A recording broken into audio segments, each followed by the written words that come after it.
Joining us now, Democratic Senator Chris Coons from Delaware. He sits on the Foreign Relations Committee. Senator, your initial reaction to this deal, and what are your expectations?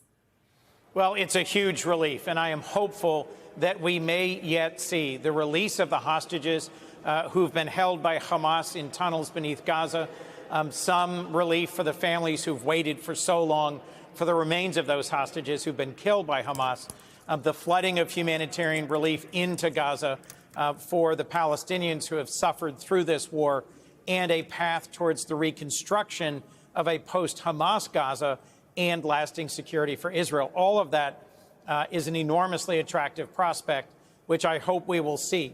I'll remind you, Anna, that in January, most of this was in place. There was a ceasefire, hostages were being released, humanitarian relief was flooding into Gaza, and then because of choices made by Prime Minister Netanyahu, we've seen 8 more months of brutal war, loss of life and suffering.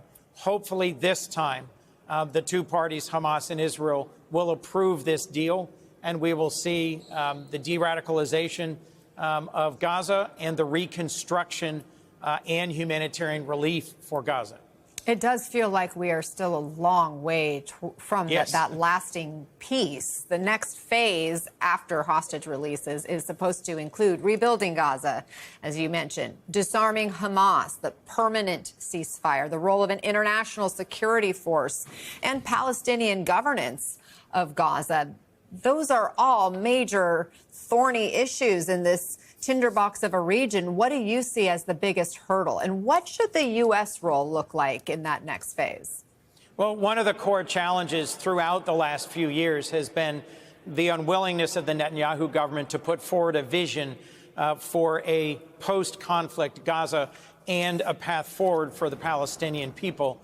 I have pressed Arab leaders, Muslim leaders from the region to be willing to come in and provide security so that IDF soldiers did not need to continue patrolling Gaza and preventing Hamas from reemerging as a military force. That's a key piece of this path forward, is security and stability for the Palestinians that is not being carried out by IDF troops.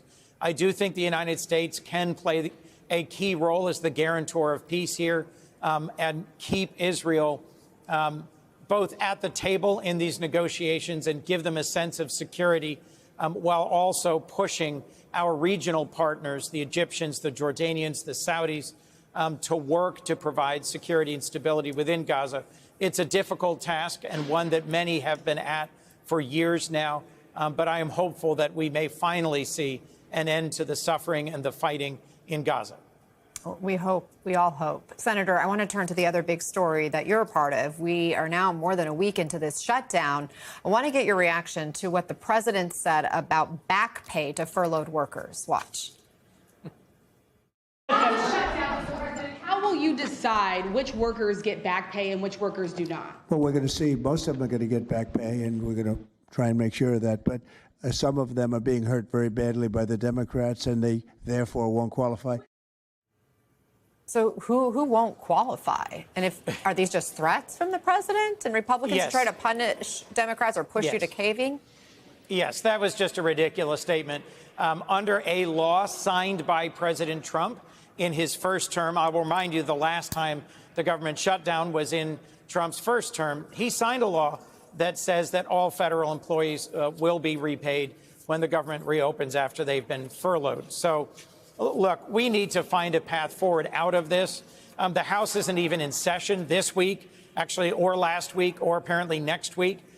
So if we're going to address, for example, pay for the military here in the Senate, there won't be anyone in the House to take it up and pass it.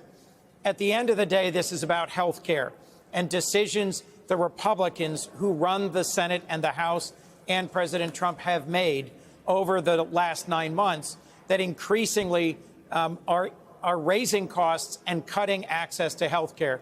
I met with a group of heart doctors from Delaware this week who were telling me something I hadn't been focused on, that telehealth and telemedicine, which were made possible and broadly available during the pandemic, are also at risk of being cut off.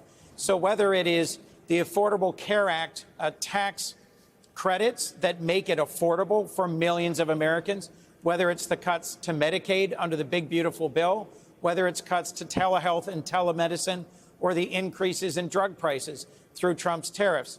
We're moving in the wrong direction.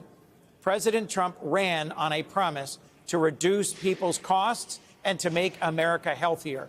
We're moving in the wrong direction on both of them, and we need a path to change direction.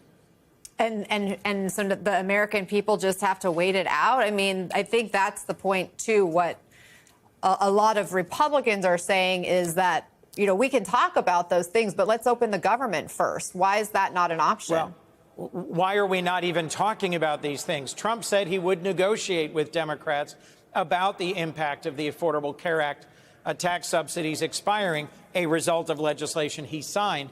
That's going to double the cost for health care for millions of Americans, and it will hurt all of us because emergency room wait times will go up, health insurance costs for all of us will go up. As best as I can tell, there's no one in the Senate he's negotiating with. A group of us met with Schumer about this yesterday, Senate Democrats who are trying to open negotiations with Republicans. We aren't even talking. So we need to have a clear path forward here for Democrats to be willing to vote to move ahead. And at the end of the day, Republicans run Congress and the White House. They've made the decisions that are raising people's health care and impacting the health of all Americans. Senator Chris Coons, thank you for your time. We appreciate it. Thank you.